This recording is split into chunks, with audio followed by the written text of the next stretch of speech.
पर इन प्रपंच से मुक्त कैसे होंगे?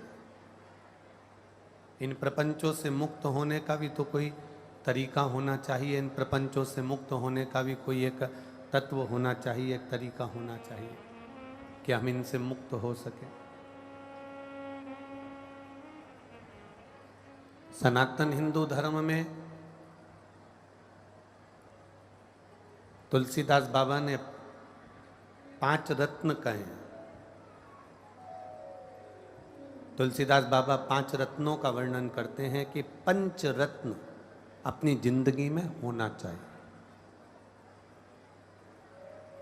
जितने भी भाई बहन आस्था चैनल के माध्यम से कथा सुन रहे हैं, फेसबुक यूट्यूब के माध्यम से कथा सुन रहे हैं, या इस पावन प्रांगण में बैठकर कथा सुन रहे हैं, वो भी इन 5 रत्नों का स्मरण रखें। तुलसीदास जी कहते हैं ये 5 रत्न जिसके पास में होते हैं वो जिंदगी में कभी दुख को नहीं पाता। पहला, संत का मिलन, गुरु का मिलन, संत का मिलन, तपस्वी का मिलन, कोई भगवान का अविरल भक्त हो उसका मिलन। 5 रत्न में से एक रत्न है भगवान के भक्त का मिलन, संत का मिलन, साधु का मिलन। और 5 रत्न में दूसरा रत्न है भगवान की कथा।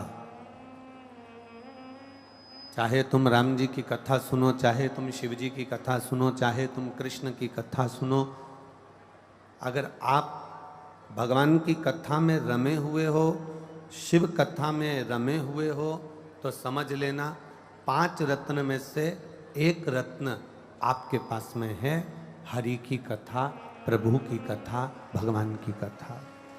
एक रत्न तुम्हारे पास है। थोड़ा प्रेशर बढ़ा।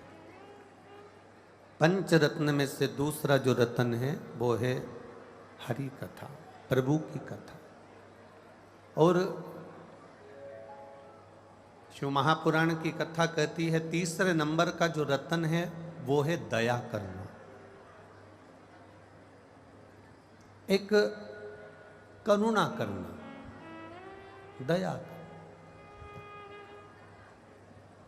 दया ये नहीं कि परिवार वालों पर कर रहे हो तो बाहर वाले पर ना करो, बाहर वाले पर कर रहे हो तो परिवार वाले पर ना करो, ऐसा नहीं है।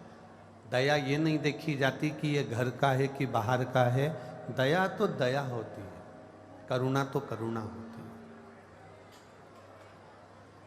5 रत्न में से ये तीसरा रत्न है दया, और चौथा रत्न है हमारा धर्म।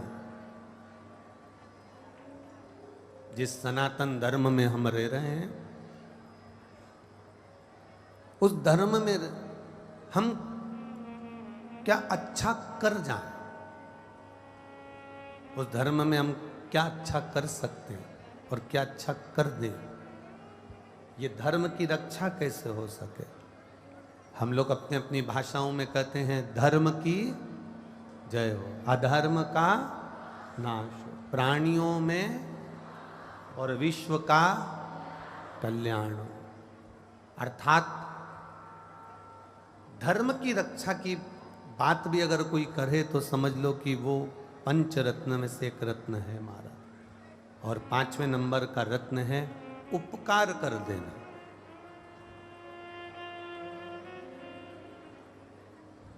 किसी पर कुछ उपकार कर दिया, एहसान कर दिया, कोई उनका कार्य कर दिया, किसी को आपने कुछ अच्छा कर दिया, उसके बाद में ये मत सोचना कि ये हमारे लिए कुछ करेगा।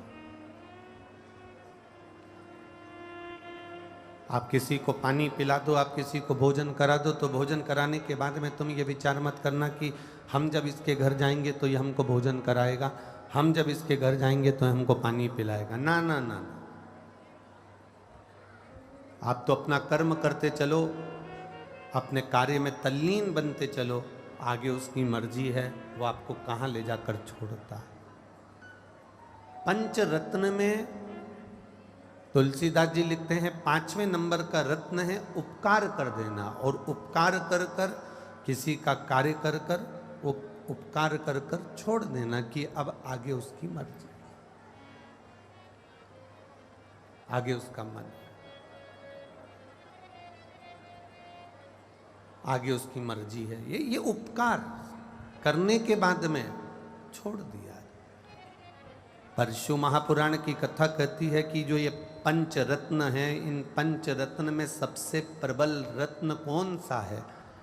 तो कहा इन पंच रत्न में सबसे प्रबल रत्न है किसी संत सतगुरु का, किसी शिव भक्त का, किसी राम भक्त का, किसी कृष्ण भक्त का आपसे मिलन हो जाना। और दूसरा रत्न भारी है भगवान शंकर की कथा को श्रवण कर लेना, भगवान की भक्ति को श्रवण कर लेना। ये बहुत कठिन है।